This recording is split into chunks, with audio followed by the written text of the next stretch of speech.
welcome. I'm Sara Javaid and I'm Assistant Professor at Pakistan Institute of Fashion Design, and I'm here to represent PIFD at the Sustainable Seminar, Global Sustainable Seminar.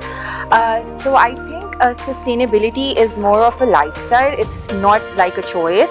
And when it comes to fashion specifically, it has a lot to contribute. And given the global changing trends in how fashion is perceived, sustainability has a really important role in shaping the new trends. I believe that there's a lot of waste of fabric and materiality that nobody considers, and it is something which needs to be reused and recycled and repurposed.